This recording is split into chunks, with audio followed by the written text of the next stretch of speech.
नमस्ते, मी वंदना. पुन्हा एकदा माझ्या चॅनलमध्ये तुमचं सगळ्यांचं स्वागत. आपण बघू शकतात आता मशीनवर मला व्यवस्थित दाखवता नाही आलं, पण मी तुम्हाला ह्या ब्लाऊजची जी फिटिंग आहे ती दाखवते. बरंच ताईंचे प्रॉब्लेम होते का फिटिंग व्यवस्थित येत नाही, तर त्यांच्यासाठी हा खास व्हिडिओ आहे. तर पाहू शकतात आपली ही पण बाजू आणि दुसरी पण बाजू एकदम व्यवस्थित आली. तर आपल्याला काय करायचं मी तुम्हाला सगळ्यात अगोदर सांगते. आता मशीनवर एवढं व्यवस्थित सांगता येत नाही, तर आपल्याला काय करायचं, ज्यावेळेस आपली फिटिंग समजा ब्लाऊजची झालीच नाही, तर टेप आपला जिथं आपण हुक बसवतो तिथपासून घ्यायचा आहे, तर कुठपर्यंत इथपर्यंत ठेवायचं आहे आपल्याला टेप. ज्यावेळेस आपली ब्लाऊजची फिटिंग कोणतीच होत नाही त्यावेळेचं सांगते मी.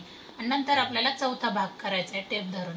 चौथा भाग आल्याच्या नंतर मग ज्यावेळेस आपण फिटिंगला ब्लाऊज असा होऊन जातो, तुम्हाला मी दाखवते.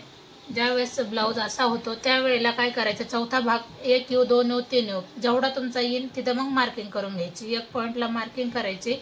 आणि दुसरी गोष्ट, आपला दंडघेर जेवढा आहे त्याच्या निम्म आपल्याला एक मार्किंग करायची. मग आपल्याला काय करायचं, मार्किंग झाल्याच्या नंतर ज्यावेळेस आपण ही फिटिंग करतो तर एक शिलाई अगोदर घ्यायची आणि एक शिलाई झाल्याच्या नंतर मग जी आपली मेन मार्किंगची शिलाई आहे त्यानुसार बरोबर सरळ आपल्याला शिलाई घ्यायची. तर त्याच्यानंतर मग अशा पद्धतीने याची शिलाई एकसारखी येऊ शकते किंवा फिटिंग मोंड्यामध्ये अशी येऊ शकते.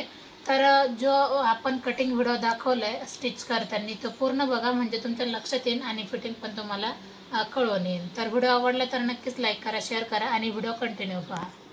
फिटिंग तर तुम्ही पाहिलीच आहे कसे झाले, तर कमेंटनुसार हा व्हिडिओ पूर्ण बनवलेला आहे. तर कशा पद्धतीने आपण फिटिंग केली पाहिजे तर सविस्तर माहिती ह्या व्हिडिओमध्ये आहे. तर व्यवस्थित पूर्ण बघा.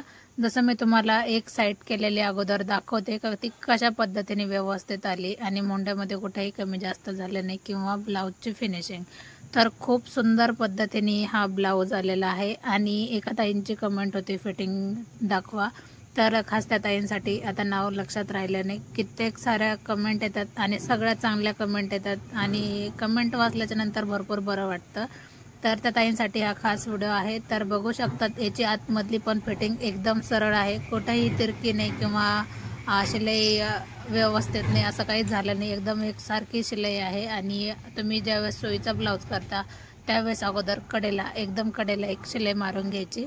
तर तुम्ही ते मधले मोंढ्याचे दोन्ही पण पॉईंट लक्षात घ्यायचेत का ते मागं पुढं व्हायला नको ज्यावेळेस तुम्ही टिप मारून घेता. तर मी अगोदर टिप मारून घेतली, नंतर ते आपल्याला सोयीचे करायचे.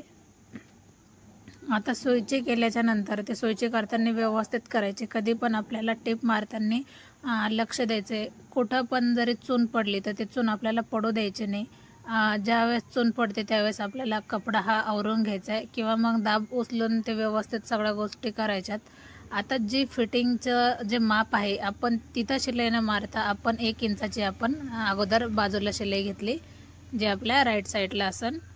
आणि नंतर मग आपण ती शिलाई अर्ध्या इंचाचे जरी असले तरी ठीक आहे, 1 इंचाचे नसले तरी चालते. पण जी आपली मेन जे आपण बोलतो फिटिंग शिलाई आहे त्याच्यावर नसलं तरी पण चालतंय. सुरुवातीला एक शिलाई तुम्ही कुठं पण मारू शकता अंतर ठेवून.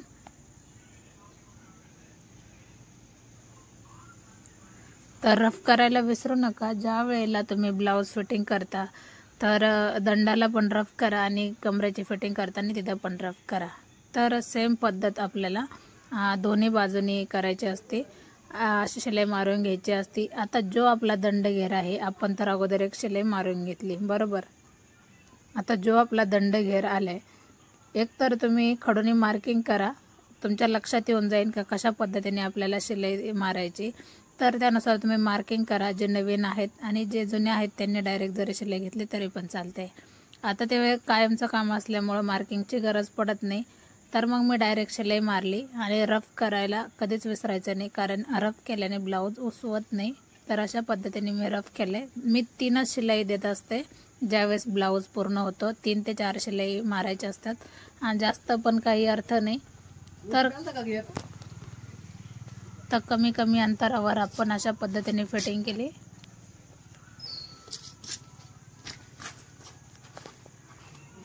आणि तुम्ही बघू शकतात एकदम सविस्तर ह्या ब्लाऊजची फिटिंग झाली. कुठंही तिरके शिलाई आले नाही किंवा चून पडले नाही. तुम्हाला ही फिटिंग आवडली का नाही नक्कीच कमेंट करा. आणि हा पूर्ण ब्लाऊज कसा झालाय ते पण सांगा. शक्य होत नाही पूर्ण ब्लाऊजचा व्हिडिओ काढणं, कारण एडिटला वेळ जातो, मग त्याच्यानंतर लक्ष राहत नाही. दुकानातले कामं थोडे स्लो चालतात आणि त्याच्यामुळं मग स्टिचिंग व्हिडिओ आत्ताच नाही, पण ज्यावेळेस आपले सबस्क्रायबर वाढतील आणि फॉलोअर्स वाढतील फेसबुक चॅनलचे, त्यावेळेस आपण नक्कीच फुल व्हिडिओ काढू. तर पुन्हा भेटू नवीन चांगल्या व्हिडिओमध्ये.